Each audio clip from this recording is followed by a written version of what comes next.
السلام علیکم، میں ہوں سیدہ عائشہ ناز تھنک ٹینک کے ساتھ ایک ایسی بزم شعور جس میں نہ تعصب کی انک ہے اور نہ ہی جانبداری کی رمق. یہ وہ پلیٹ فارم جس پر 14-15 اپریل کو ہی یہ فیصلہ جو کل آیا ہے بتا دیا گیا تھا، یعنی کہ کہا گیا تھا میرے آنریبل پینلسٹ کی جانب سے کہ فیصلہ ایسا ہوگا جس سے سب خوش ہوں گے، اور ایسا ہی نظر آیا. اور ساتھ ساتھ یہ بھی کہ سرپرائز بھی ہو سکتا ہے. ایلیمنٹ کون کون سے تھے اس پر تو بات ہوگی، لیکن آپ سے بھی ایک سوال سامنے آپ کے رکھتے ہیں کہ کیا پاناما فیصلے سے وزیر اعظم نواز شریف کو کلین چٹ مل گئی ہے؟ آج دن بھر ہم نے یہی ہنگام دیکھا اور اپوزیشن جماعتیں احتجاج کرتی دکھائی دی ہمیں پارلیمنٹ ہاؤس میں. سہیل بڑائی صاحب، سوال آپ کے سامنے یہی ہے کہ اپوزیشن ہمیں یکجا دکھائی دے رہی ہے. آپ کیا سمجھتے ہیں، وزیر اعظم واقعی باعزت بری کر دیے گئے سپریم کورٹ کی جانب سے؟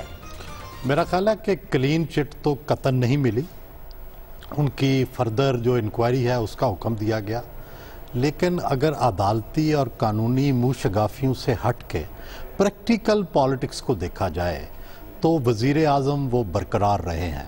اور وزیر اعظم برقرار رہنے کا مطلب یہ ہے کہ وہ اپنا جو بھی پلان ہے ترقیاتی، بجلی کا، لوڈ شیڈنگ کا، اپنے منصوبے منشور اس پر عمل کرتے رہیں گے اور اگلے الیکشن کے لیے اپنی راہ ہموار جو ہے وہ کرتے رہیں گے.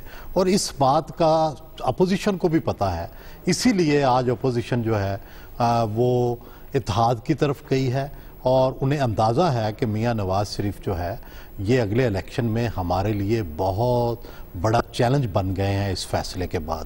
اس لیے اب اپوزیشن اتحاد کا چانس بھی زیادہ بن گیا ہے. ہاں، میاں نواز شریف کی اخلاقی گھاؤ ضرور لگا ہے، اور اخلاقی گھاؤ انہیں ہانٹ بھی کرے گا، اور عمران خان کو اس کا اگلے جلسوں کا مٹیریل بھی ملے گا اس مقدمے میں سے. لیکن پریکٹیکل وائبلٹی جو ہے، عملی بات یہ ہے کہ نواز شریف وزیر اعظم برقرار ہیں، اور جو پوسٹ پر موجود ہوتا ہے وہ اس کے ایڈوانٹیجز ضرور لیتا ہے. ٹھیک ہے، اخلاقی آپ نے کہا گھاؤ لگا ہے. ہارون الرشید صاحب، اس اخلاقی گھاؤ پر ہی عابد شیر علی نے ماتھا ٹیکا، انہوں نے شکر ادا کیا. اس پروگرام میں اگر عابد شیر علی کا ذکر آپ نہ کرتے تو آپ کی مہربانی تھی. سب نے شکرانے کے نوافل ادا کیے ہیں. کسی سیریس آدمی کا ذکر کریں. بات یہ ہے نواز شریف کو فائدہ بھی ہوا، نقصان بھی ہوا. فائدہ یہ ہوا کہ ان کی حکومت بچ گئی. خطرہ تو یہ تھا کہ 3 جج ان کے خلاف فیصلہ دیں گے. اطلاع بھی یہی تھی، جن کے پاس صحیح اطلاع تھی ان کے پاس یہی اطلاع تھی. اور سمجھا یہ جا رہا ہے کہ ایک جج نے اپنا ارادہ بعد میں تبدیل کر دیا. خدا جانے کیوں تبدیل کر دیا، ان کی رائے بدل گئی ہوگی. کوئی بدگمانی سے کام نہیں لینا چاہیے، ورنہ اعلان تو یہ کیا گیا تھا کہ صدیوں تک یاد رکھا جائے گا. 2000 برس کے بعد بھی کوئی تاریخ میں اس کا ذکر ہوگا. تو ایسا تو کوئی فیصلہ نہیں آیا. انفیکٹ فیصلہ آیا ہی نہیں. فیصلہ یہ ہوا کہ جی تحقیقات ہونی چاہیے. 2 ججوں نے فیصلہ دیا، 3 نے فیصلہ نہیں دیا. انہوں نے کہا ہم فیصلہ دیں گے تحقیقات کے بعد. اب تحقیقات کا جو راستہ عدالت نے چنا ہے، ود آل ڈیو ریسپیکٹ جو ہونی چاہیے عدالت کی، اس سے تو فیصلہ نہیں ہو سکتا. یہ تو نان سٹارٹر ہے. یہ ڈان لیکس جیسے مسئلے پہ جو کوئی پیچیدہ مسئلہ نہیں ہے، جس میں کوئی آسمان گرنے والا نہیں ہے اور جس میں ابتدائی راستے ہیں، اس پہ تو فیصلہ اتفاق رائے ہو نہیں سکا. اس میں ایم آئی کے اور فرض کیجئے ایک تو یہ بات غلط ہے کہ 19ویں گریڈ کے افسر تحقیقات کریں گے. ایڈیشنل ڈائریکٹر جنرل کا عہدہ 21ویں گریڈ کا ہوتا ہے، اور ظاہر ہے کہ اس کے ساتھ میجر جنرل کے لیول کے افسر ہوں گے یا بریگیڈیئر کے لیول کے افسر ہوں گے. اب اگر ان سے صرف ایک فکرہ کہہ دیا جائے کہ آپ نے صرف انصاف کرنا ہے، اور یہی کہنا چاہیے، اس کے سوا کچھ نہیں کہنا چاہیے، جو صحیح بات ہے، اور وہ اس کو انویسٹیگیشن کو لیڈ کرنے کی پوزیشن میں آ جاتے تو کیا ہوگا؟ نہیں ہوگا. یہ کمیٹی فیصلہ کر ہی نہیں سکتی. میری ایماندارانہ رائے یہ ہے، غور و فکر کے بعد جتنا ایک آدمی اسیس کر سکتا ہے، ملک نئے الیکشن کی طرف چل پڑا ہے، اور اکتوبر نومبر میں نئے الیکشن ہوں گے. اس میں اب باقی یہ کہ فائدہ نقصان کیا ہوگا اسی سال، اس میں یہ اسی سال میرا اندازہ یہ ہے. فائدہ نقصان کیا ہوگا؟ زرداری صاحب ارریلیونٹ ہو رہے ہیں. عمران خان کو فائدہ ہوا ہے، موومنٹ اس نے چلائی ہے، یہاں تک حالات کو وہ لے کے آئے. باقی تو اس کی اسٹریٹجی پہ ہے، اس کی حکمت عملی پہ ہے. نواز شریف کو فائدہ بھی ہوا، نقصان بھی ہوا. عمران خان کو فائدہ زیادہ ہوا ہے، لیکن آصف زرداری اتفاق نہیں کرتے اس سے. اچھا ایاز امیر صاحب، سوال آپ سے یہ کہ اظہار الحسن کا بھی یہ کہنا ہے اور سبھی اس پر متفق بھی ہیں کہ یہ پہلی جی آئی ٹی ہوگی تاریخ میں، پہلی جی آئی ٹی جس کی نگرانی سپریم کورٹ خود کرے گی، تو اس لحاظ سے اسے ایڈوانٹیج دیا جا سکتا ہے. ہارون الرشید صاحب کہہ رہے ہیں کہ آصف زرداری جو ہیں وہ اس صورتحال کا فائدہ اٹھانے آ تو گئے ہیں، لیکن فائدہ زیادہ عمران خان کو ہوا ہے. آصف زرداری کہتے ہیں کہ وہ نا تجربہ کار ہیں. آپ جے آئی ٹی سے لے کے پھر آپ وہ آصف زرداری میں کیونکہ قانونی موشگافیوں کی بات کر رہے ہیں نا وہ کہ قانون جے آئی ٹی کی میں ذرا وہ جو ایک فیصلے کے بارے میں کہہ دوں ایک لحاظ سے تاریخی ہے. پانچوں جج جو ہیں اس بات پہ متفق ہیں کہ جو سوال اٹھائے گئے تھے اس کیس میں اس کا جواب نواز شریف صاحب اور ان کے وکلاء نہیں دے پائے. پانچوں جو ہیں اس میں ان میں کوئی اختلاف اور ابہام نہیں ہے کہ کوئی ڈاکومنٹس نہیں دیے گئے, منی ٹریل کے بارے میں نہیں ہوا, سیٹسفیکٹری ایکسپلینیشن نہیں دے پائے. اس پہ پانچوں متفق ہیں. لیکن دو جج اس اتفاق سے نتیجہ اور نکالتے ہیں اور تین جج جو ہیں وہ اس کا نتیجہ اور نکالتے ہیں. اس لحاظ سے میرے خیال یہ تاریخی ہوگا. تاریخی ہے یہ بات کہ بیسز وہی ہے, بنیاد وہی ہے, پریمس وہی ہے, لیکن اس کے نتائج. اب دوسری بات جے آئی ٹی کی ہے. جس دیوار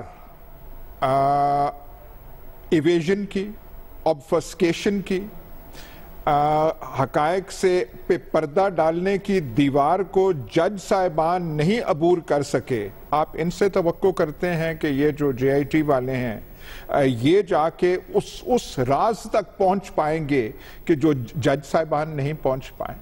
تو جے آئی ٹی تو ہم نے بہت ساری دیکھی ہیں. میرے خیال ہے کل جو تھا ایک لحاظ سے فتح تھی ان کی. وہ جو تخت ہے, حکومت ہے, حکمرانی, دیکھیں نا ترازو کیسے تھا.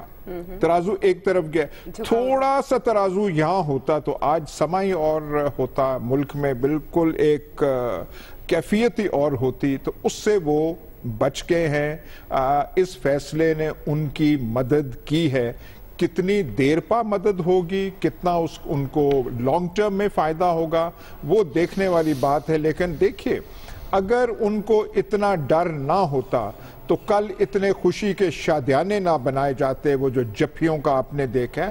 حالانکہ نارمل چیز ریاکشن ہونا چاہیے تھا کہ دیکھیں جی کچھ اس میں تھی نہیں چیز, تو کوئی ایسی غیر معمولی بات کوئی نہیں ہوئی, یہ تو بالکل عین انصاف کے مطابق ہے. لیکن یہ رویہ نہیں آیا. کل تو وہ حکمران جماعت بھنگڑے ڈال رہی تھی کیونکہ اسے وہ احساس تھا کہ پتہ نہیں ہم خطرے سے کتنا قریب سے ہوتے ہوتے ہم وہاں اس خطرے کی لکیر سے واپس ہوئے ہیں. جی اب وہ دیکھتے ہیں کہ کیا بات ہے. لیکن وقتی طور پہ وہ جو ہے بچ گئے ہیں.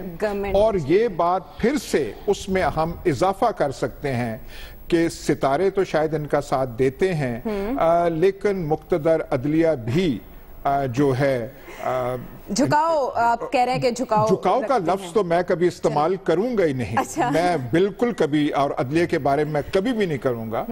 میں صرف یہ کہوں گا کہ جو مہربانی کے سائے ان پہ پہلے 35 سال سے گرتے آئے ہیں, جو سب سے سیویئر چیلنج ان کی پولیٹیکل زندگی اور کریئر میں تھا, اس بار بھی وہ مہربانی کے سائے جو ہیں ان سے دور نہیں. قمر زمان قائرہ بھی یہی کہتے ہیں کہ آج تک ہم نے عدالتی فیصلے دیکھے ہیں, ہو سکتا ہے کہ تاریخ بدل جائے, لیکن ایسا لگتا نہیں. یہ وہ کہہ چکے تھے. سلمان غنی صاحب آپ بھی کہہ چکے تھے کہ سرپرائز ہو سکتا ہے.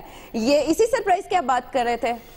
دیکھیں عائشہ, میں اپنی اسیسمنٹ میں نے بیان کی تھی کہ 3 اور 2 کا فیصلہ ہوگا, اور میں نے اسی لیے کہا تھا کہ 3 جو میں دیکھ رہا تھا سارا کہ اس میں 3 جو ہے حکومت کی سائڈ پہ ہوں گے.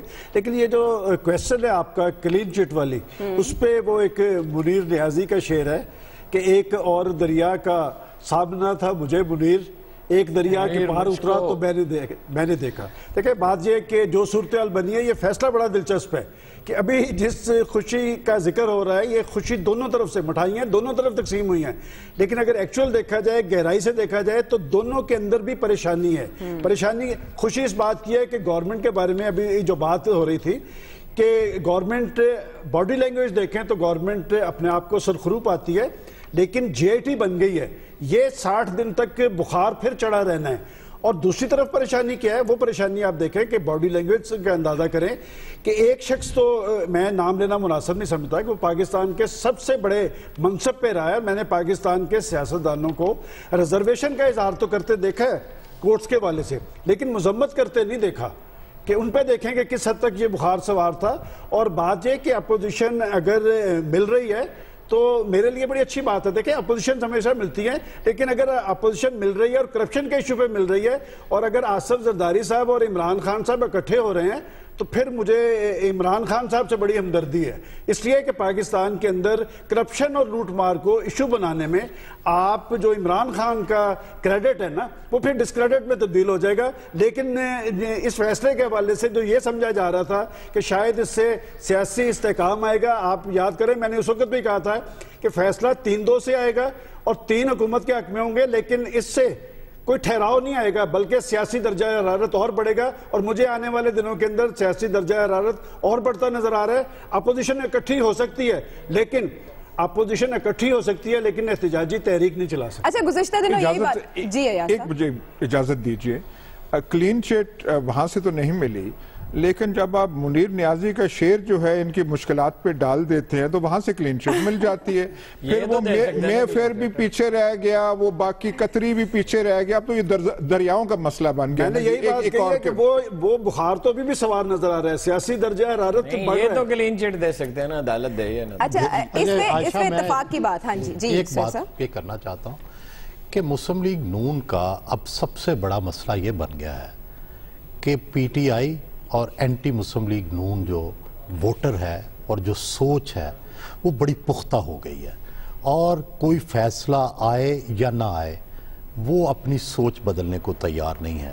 اور پہلے جو نون لیگ اور پی ٹی آئی کے درمیان ایک بڑی باریک سی لائن تھی کہ جس میں 2013 میں لوگ پنجاب میں پی ٹی آئی سے ہٹ کے نون کی طرف آ سکتے تھے اور نون سے ہٹ کے پی ٹی آئی کی طرف جا سکتے تھے, وہ لائن بہت گہری ہو چکی ہے. اچھا صاحب, آپ ہی کے پروگرام میں آصف زرداری نے کہا تھا کہ اگلے جلسے میں ہم گو نواز گو کا نعرہ لگائیں گے, آج بلاول زرداری نے لگا دیا, لیکن یہ Peoples Party J I T کی مخالفت کیوں کر رہی ہے؟ انہیں سوٹ نہیں کرتا, اور وہ اس لیے سوٹ نہیں کرتا, وہ اب بھی کلیمنٹ ہیں کہ we are the majority major opposition party, اور دوسری طرف عمران خان ان کے ساتھ اتحاد کرنے کو تیار نہیں ہے. ان کو پنجاب میں پی ٹی آئی کے ساتھ سیٹ ایڈجسٹمنٹ کی ضرورت ہے تاکہ وہ ایک بہتر ٹوٹل کی طرف آ سکیں. عمران خان یہ سمجھتے ہیں کہ وہ اس پوزیشن میں ہے کہ وہ اکیلے ہی جو ہے وہ الیکشن میں حصہ لے. یہ درمیان میں تضاد ہے, لیکن مجھے لگتا ہے کہ حالات اس طرف جا رہے ہیں کہ انہیں اکٹھا ہونا پڑے گا. ایک بات عائشہ میں ضرور کہوں گا کہ جو نیا رجحان سامنے آ رہا ہے کہ ایک وقت پاکستان کی سیاست جو تھی وہ پرو بھٹو اور اینٹی بھٹو پہ تھی, اب جو پاکستان کی سیاست بن رہی ہے وہ پرو نواز شریف اور اینٹی نواز شریف پہ ہوگی. اور پنجاب کی حد تک میں ضرور کہہ سکتا ہوں کہ اینٹی نواز شریف جو ووٹ بینک ہے وہ تحریک انصاف کے ساتھ. اجازت ہے بات جی ہارون صاحب, سوال ہی پیدا نہیں ہوتا پرو نواز شریف اور اینٹی نواز شریف پولیٹکس کا. آصف علی زرداری آج شام 6 بجے نواز شریف سے سمجھوتا کر سکتے ہیں, وہ تو دونوں آپشن رکھے. عمران خان کو تقریباً گالیوں کے لہجے میں اس کا ذکر کیوں کیا؟ کوئی موقع تھا کہ وہ عمران خان کی مذمت کرتے؟ عمران خان نے کیا فائدہ پہنچایا نواز شریف کو جو وہ کہہ رہے تھے؟ منہ ان کا بگڑا ہوا تھا, روٹھے ہوئے وہ تھے, حالت ان کی خراب تھی کہ میرا جو بارگیننگ کا چانس ہے وہ یہ آدمی خراب کر رہا ہے. اور میں لکھ کے دیتا ہوں آپ کو, جس عمران خان کو اور تحریک انصاف کو میں جانتا ہوں, سوال ہی پیدا نہیں ہوتا ان کے درمیان. عمران خان صاحب کہہ چکے ہیں کہ آصف زرداری کے ہوتے ہوئے اتحاد نہیں ہو سکتا پاکستان پیپلز پارٹی سے. نواز شریف سے انتقام ضرور لینا چاہتا ہے, لیکن سیاست میں ہم کوئی بھی چیز حتمی نہیں دیکھتے. اس کی بہت ریزرویشنز ہے. ہارون صاحب, سیاست میں کوئی بھی چیز ہم حتمی نہیں دیکھتے, لیکن آپ نے جو پیشن گوئی کی ہے یہ سیاست میں بہت سی چیزیں حتمی ہوتی ہیں. اچھا عوام کیا کہہ رہے ہیں, ذرا عوام کی رائے کو شامل کر لیتے ہیں. ہم نے سوال رکھا تھا کہ کیا وزیر اعظم کو کلین چٹ مل گئی پاناما فیصلے سے, تو آپ کی رائے یہ ہے کہ 74% عوام کا یہ کہنا ہے کہ کلین چٹ نہیں ملی, جبکہ 26% کہتے ہیں کہ ہاں کلین چٹ مل گئی. اسے ہم دیکھتے ہیں کہ عوام بھی وہی سوچ رہے ہیں جو میرے پینلسٹ سوچ رہے ہیں. بریک کے بعد واپس آئیں گے جو بات کریں گے جے آئی ٹی کے کردار کے حوالے سے, اور اس میں مزید کیا کیا ایسے پہلو ہیں جن پر بات کی جانی چاہیے.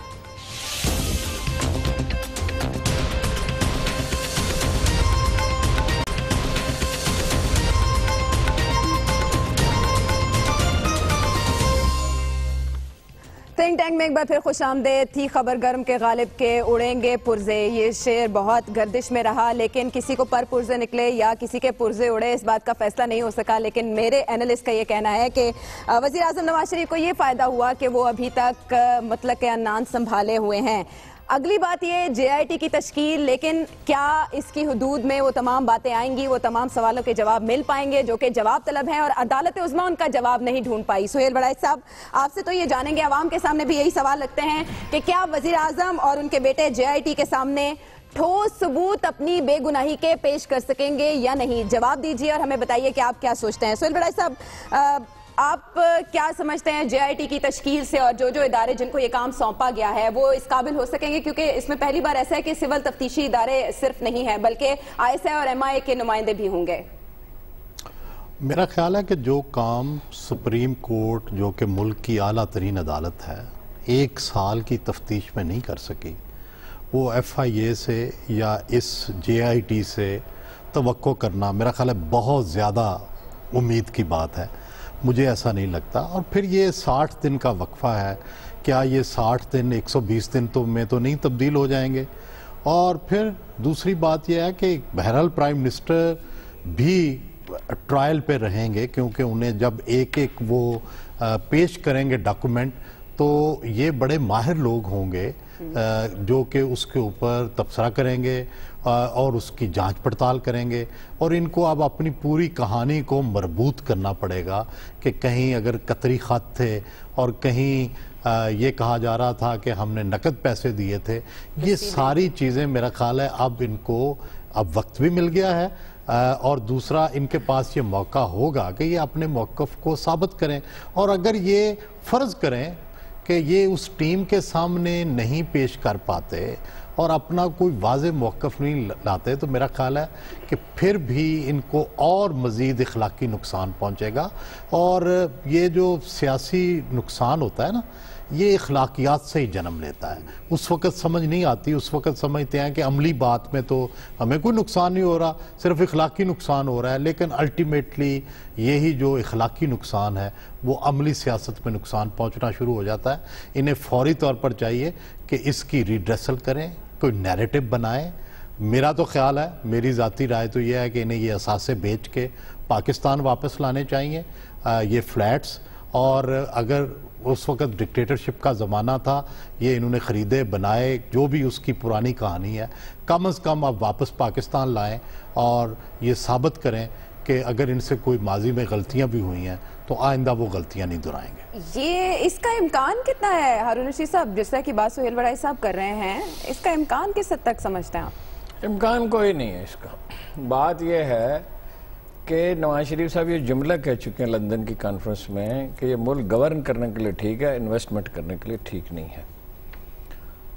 $10 بلین میں نے عرض کیا تھا پچھلی دفعہ کہ ملک سے باہر جاتے ہیں، اور ایک وجہ یہ بھی ہے، واحد وجہ تو نہیں ہے، ایک وجہ یہ بھی ہے کہ اپوزیشن لیڈر کے اثاثے سے بھی ملک سے باہر ہیں اور وزیر اعظم صاحب کے اثاثے سے بھی ملک سے باہر ہیں۔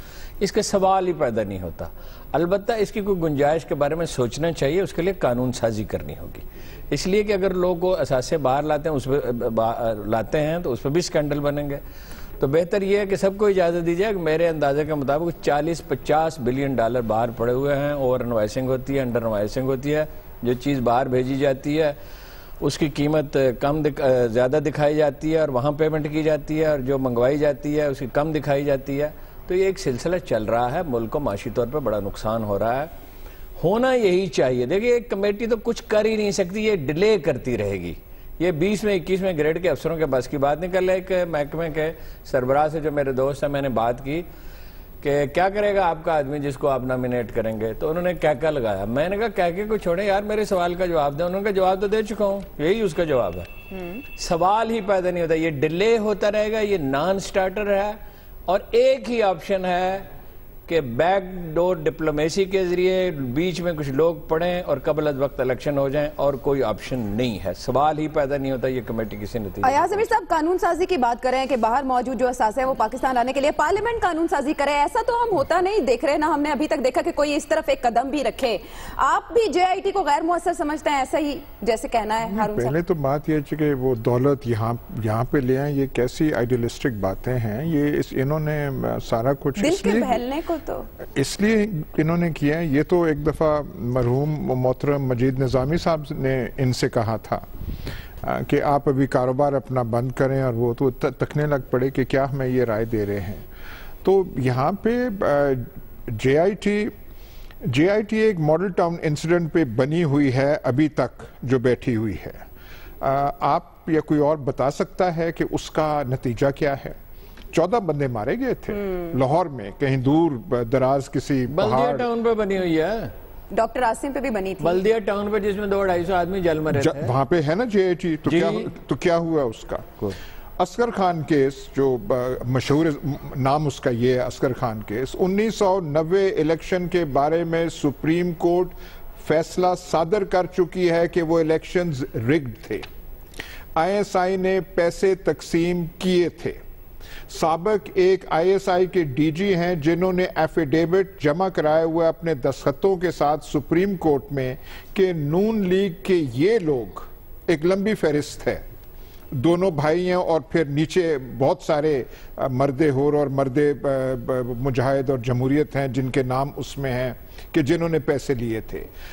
اس کے بارے میں کچھ ہوا ہے؟ سپریم کورٹ آرڈر ہے. تو اگر ان کے بارے میں نہیں ہے تو یہ کون سا معجزہ دیکھنے میں آئے گا کہ یہ جو جے آئی ٹی بیٹھے گی، جیسے میں نے پہلے کہا تھا کہ جج صاحبان جہاں پہ نہیں پہنچ سکے، جس دیوار کو وہ پینیٹریٹ نہیں کر سکے. تو پھر پیپلز پارٹی کا مطالبہ ٹھیک ہے کہ ججز پر مشتمل کمیٹی یا کمیشن بنایا جائے؟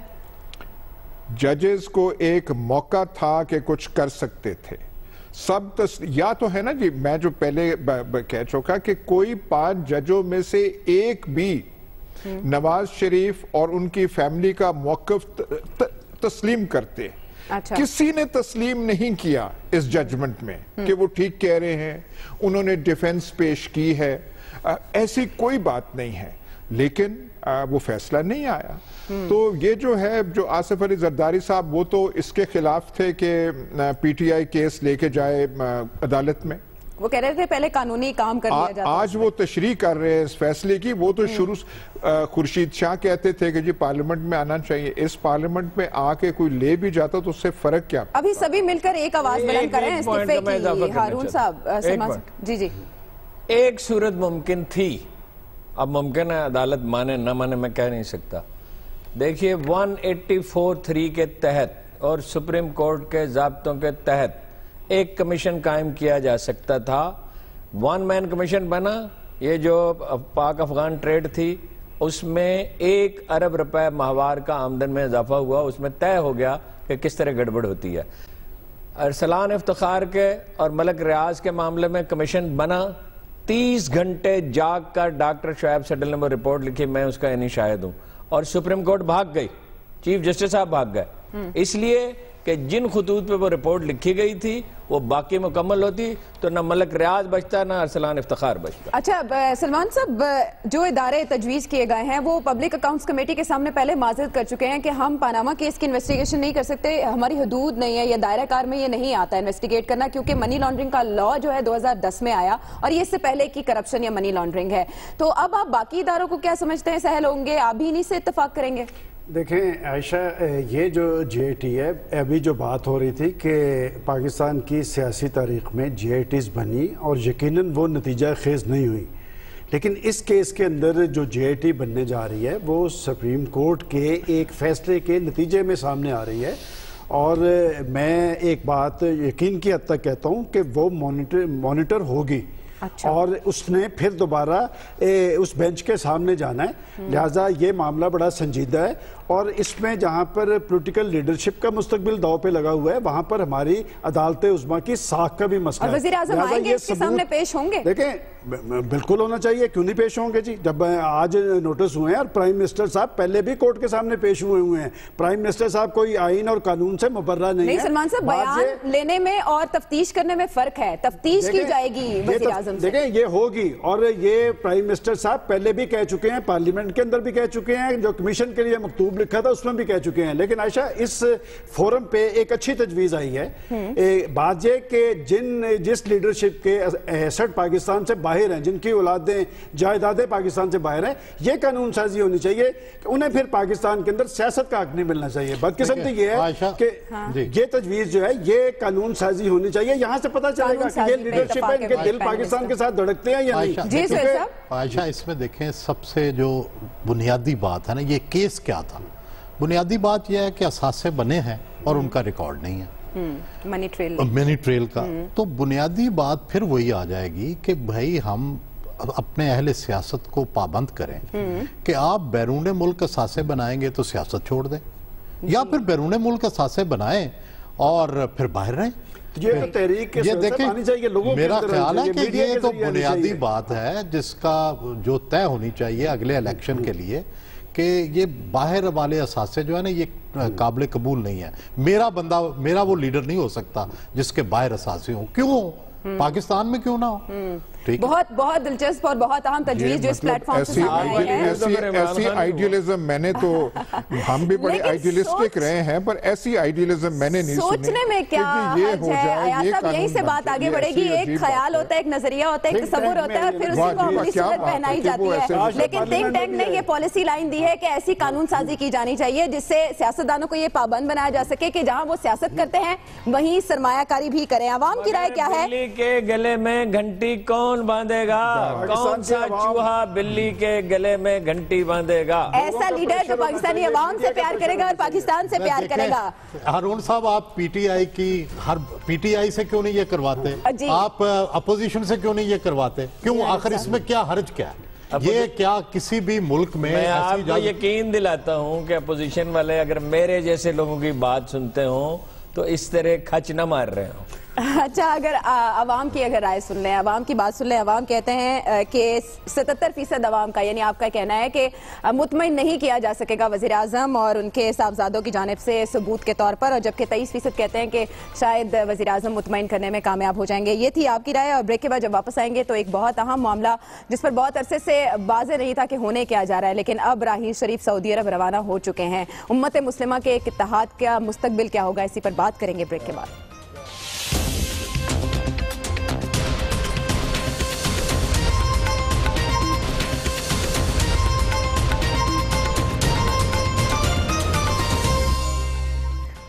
تھنک ٹینک میں خوش آمدید۔ ایک عرصے تک پاکستانی قوم کہتی رہی شکریہ راحیل شریف، جس پر بہت سے سیاستدانوں کو اعتراض بھی رہا، لیکن پاکستان کے یہ مقبول ترین جرنیل جو کہ بہت سے حکمرانوں کی نظر میں یا سیاستدانوں کی نظر میں نہیں ہیں، یہ سربراہی کرنے جا رہے ہیں اس اتحاد کی جس کے ابھی تک خد و حال واضح نہیں ہے۔ لیکن آپ بھی اس پر اپنی رائے دیں گے کہ کیا اسلامی فوجی اتحاد واقعی امت مسلمہ کی مؤثر نمائندگی کرے گا، اور کیا اس میں ہم کسی بھی قسم کی کمزور خارجہ پالیسی کا شکار تو دکھائی نہیں دیں گے؟ آپ اس پر اپنی رائے دیں گے، اور سہیل بڑائی صاحب سے یہ پوچھیں گے۔ سہیل بڑائی صاحب، پاکستان نے ہمیشہ غیر جانبدارانہ پوزیشن برقرار رکھنے کی کوشش کی ہے۔ جنرل راحیل شریف بھی اگر ایران جاتے تھے تو سعودی عرب ضرور جاتے تھے، اب پوزیشن متاثر ہو سکتی ہے؟ میرا خیال ہے کہ بڑا قائد اعظم محمد علی جناح کے زمانے سے لے کے آج تک ہم نے ایک بڑا فائن بیلنس برقرار رکھنے کی کوشش کی ہے، اور اگرچہ ہم عملی طور پر تو سعودی عرب کے ساتھ زیادہ وابستہ رہے ہیں، لیکن نظری طور پر یا کم از کم ایران کے خلاف کبھی نہیں گئے، اور اس کا ہم ہمیشہ کریڈٹ بھی لیتے رہے ہیں کہ ہم اس لڑائی میں شریک نہیں ہیں، اس تصادم میں شریک نہیں ہیں۔ لیکن اب یہ جو فوج بنی ہے، ڈیفینیٹلی یہ ریاستی پالیسی کے تحت جنرل راحیل شریف گئے ہیں، اور اس میں حکومت اور فوج دونوں شامل ہیں، لیکن ابھی تک عوام کے سامنے یہ بات نہیں آئی کہ کیا یہ سعودی عرب کے اندر ہی رہیں گے، کیا یہ دہشت گردی کے خلاف کہہ سکتے ہیں کہ سعودی عرب سے باہر نہیں جائے گی فوج، جائے گی تو واپس بلا لیں گے، لیکن یمن کی وہاں جنگ جاری ہے، کیا اس میں تو انوالو نہیں ہو جائیں گے؟ یہ سارے وہ سوالات ہیں جو لوگ کرتے ہیں، اور ہم بڑی ایک سینسٹیو ریاست میں رہتے ہیں کہ جس میں ہمارے پاس جو ہے ایران کی حمایت بھی موجود ہے، اور اسی طرح سعودی عرب سے بھی بڑا لگاؤ موجود ہے۔ تو یہ فائن بیلنس جو پہلے سے جو بانیان پاکستان نے قائم رکھا ہے اس کو برقرار رکھنا چاہیے۔ تو ہارون صاحب رکھ سکیں گے برقرار؟ ایران اس اتحاد کا حصہ نہیں ہے۔ دیکھیں، دو پہلو ہیں معاملے کے۔ ایک بات تو یہ سیدھی وہ کیا فیض کا شعر ہے کہ دعویٰ گرفتاری و مجبوری و الفت دستے تہ سنگ آمدہ پیمان وفا ہے۔ ہماری مجبوری ہے، $10 بلین آتے ہیں امارات سے اور سعودی عرب سے، اور کتنے پاکستانی وہاں کام کرتے ہیں ایگزیکٹ فگر مجھے یاد نہیں، سب سے بڑی تعداد وہی ہے۔ ہم اس کے متحمل ہی نہیں ہو سکتے۔ دوسری بات یہ ہے کہ ضیاء الحق نے جو تعلقات عربوں سے بنائے تھے وہ وراثت میں منتقل ہوئے نواز شریف کو، انہی نے احتجاج کیا تھا، نچلی سطح تک عرب قبائلی سرداروں نے احتجاج کیا تھا۔ بے نظیر جب آ گئی تھی تو نواز شریف کو آنے دیا گیا۔ دوسرا پہلو یہ ہے کہ ایران کو بہرحال ہماری ذمہ داری ہے، قومی سلامتی کا تقاضا ہے، ہمارے یعنی دیرپا منصوبہ بندی یہ تقاضا کرتی ہے کہ ایران کے ساتھ ہم تعلقات ٹھیک رکھیں، لیکن ایران سے آپ کو یہ ظاہر ناراض تو نہیں کرنا چاہیے، کوئی نقصان تو نہیں پہنچانا چاہیے، مجھے امید ہے پہنچے گا بھی نہیں، لیکن ایران سے خیر کی امید کبھی نہ رکھیں۔ ایران کو ہم نے خلیج کی جنگ کے دوران بھری ٹرینیں بھری ہوئی اسلحے کی بھیجی، حالت جنگ میں پائلٹ ٹرینڈ کیے، ہم نے ان کی بہت سی مدد کی، بہت اس وقت موقع نہیں ہے میں تفصیل بتاؤں، وہ کبھی آپ کے شکر گزار نہیں ہوں گے، نہ وہ ترکوں سے ان کی کبھی مکمل مصالحت ہو سکتی ہے، نہ عربوں سے ہو سکتی ہے، نہ ہم سے ہو سکتی ہے، اس میں ہماری غلطیاں بھی ہو سکتی ہیں، اس میں ہو سکتا ہے کچھ چیزوں میں ترک اور عرب بھی قصوروار ہو، لیکن وہ مزاج بنا چکے ہیں۔ آپ کی اطلاع کے لیے عرض ہے کہ ایرانی وزراء کے فرزندان ارجمن کی اکثریت انڈیا میں تعلیم پا رہی ہے اور پچھلے 20 برس سے۔ لیکن ایران کے بغیر یہ مکمل ہو سکتا ہے اتحاد امت مسلمہ یا صاحب؟ یہ مسئلہ ہی نہیں ہے۔ ایک میں تھوڑا سا ایک وہ روشنی ڈال دوں، پہلے پھر بات ذرا کرتا ہوں۔ ایوب خان کے زمانے تک، ذوالفقار علی بھٹو کے زمانے تک ہمارے جو اگر تعلقات تھے ایران سے بہت گہرے تھے، بہت گرم تھے۔ یاد رکھیے یہ جو بات کر رہے ہیں ہارون رشید صاحب کہ ہم نے وہ ایران عراق جنگ میں کیا تھا، جب ان کی وفات ہوئی جنرل ضیاء الحق کی، تو بہت کم سربراہان مملکت ان کے جنازے میں شریک ہوئے تھے، پر جو آئے تھے ان میں ایرانی صدر بھی تھے۔ دوسری بات جو اہم بات ہے، ہمیں یہ شوق، یہ جو ایک پتہ نہیں کب سے پڑا ہوا ہے کہ پرائی جھگڑوں میں ہم نے کوئی ضرور کوئی نہ کوئی بڑا یا ادنا کردار ہم نے ادا کرنا ہے۔ ہم نے افغانستان میں بھی کیا۔ ایک اسلامی دنیا میں اس وقت ایک ڈویژن ہے، دو کولیشنز ہیں۔ ایک کولیشن کی سربراہی جو ہے ایران کر رہا ہے، اس کے وہ حمایت کر رہا ہے شام کی، ساتھ حزب اللہ ہے، پیچھے روس ہے۔ اگر کوئی اسرائیل کے خلاف محاذ ہے اسلامی دنیا میں عملاً تو وہ ہے۔